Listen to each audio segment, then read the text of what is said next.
There's a creator with 10,000 followers getting 200,000 views per video, and another creator with 1 million followers getting 50,000. Brands are choosing the second one every time. I spoke with Chris J. Smith, and he's managed over 200 creators, brokered deals across the US, the UK, worth millions. And what he told me about how brands pick YouTube talent should genuinely concern you, because the metric that brands obsess over, it means almost nothing. And the ones that actually predict ROI, almost nobody checks them. In the next 6 minutes, I'll show you exactly what's going wrong and the 3 signals that Chris looks out for instead. Problem 1, follower count is a vanity metric. Let's start with the mistake itself, because it sounds obvious, but if it were, brands wouldn't keep losing money on it. Here's what a typical brand brief looks like. There's a minimum follower threshold, and at the top, 200K. No mention of views, no mention of engagement, just the number. Chris has seen this play out hundreds of times, including from major markets that really should know better. The team have had people saying that briefs will come in. Happens a lot in Asia, weirdly. They'll come back and say, we need people with a follow number of 200K to 300K. They won't talk about any viewership. And you kind of go, why? Think about what that means. A creator with 1 million followers and around 50,000 views per video is beating out a creator with 10,000 followers and 200,000 views. The brand is buying a smaller, less engaged audience and paying more money for it. Now, follower count isn't completely meaningless. Social proof is real. A healthy follower number does signal that someone has built something, but it's way less of a signal than brands give it credit for. At best, it's a starting point. At worst, it's a distraction. Chris has a phrase for this. He calls it length versus depth. Length is follower count. Depth is how many people are really watching it and trusting that creator every single week. Brands have been obsessing over length for years. The creators with depth keep getting overlooked. So, why does this keep happening? Because there's a social proof problem hiding inside the follower count obsession. Think about it from a brand side. They're pitching a creator partnership to the leadership. Their boss sees 1 million followers and goes, this must be big. It's easy to defend in a meeting. It's a cover yourself metric.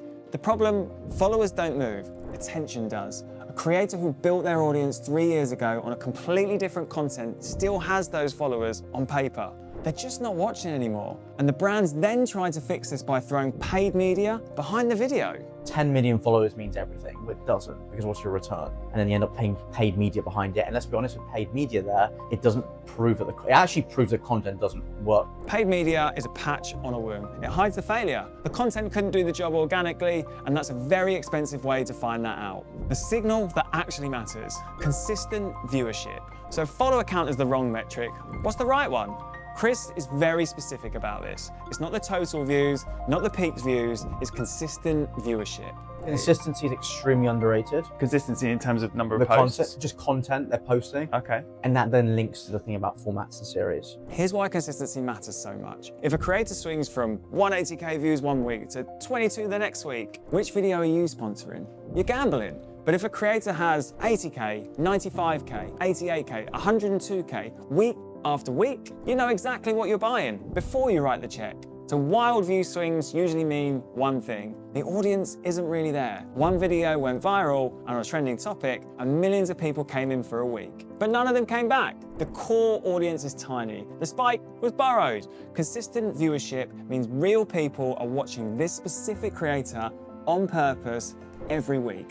There's an audience, not just a spike event. Format and series. So, consistent viewership tells you they have an audience. But knowing that still doesn't tell you whether the brand can embed into that audience long term. That's where most people stop looking, and they shouldn't. Chris calls this the format and series test. You can say in the boxing world, someone is doing analysis of every single boxing fight that happens every week, or every UFC fight. That's their series, the post-analysis review show. And he does that, it's just a short form show, and he does that every single time. Think about what that means for a brand. If a creator has a recurring format, a weekly breakdown, a monthly deep dive, a brand doesn't just sponsor one video, they sponsor a slot. Their product shows up in the same place with the same audience again and again. That's not an ad, that's an embedded culture. So compare that to a one-off integration on a random video, one shot. If it doesn't convert, there's nothing to build on. Formats give you a foundation. One-offs give you a prayer. Repeat brand deals. There's one more thing Chris checks, and it's actually the simplest of all.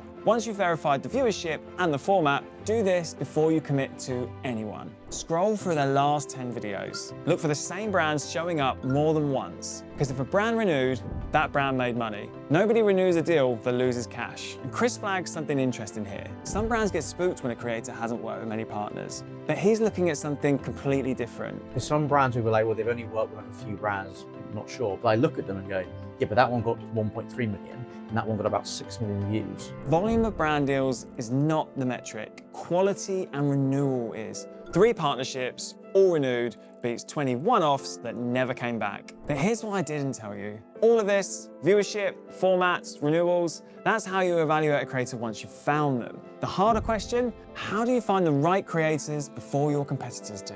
In the next video, I break down the exact discovery process, including how to service creators with 10K followers and 200,000 views before anyone else. Till then, like, comment, subscribe, and I'll see you in the next video.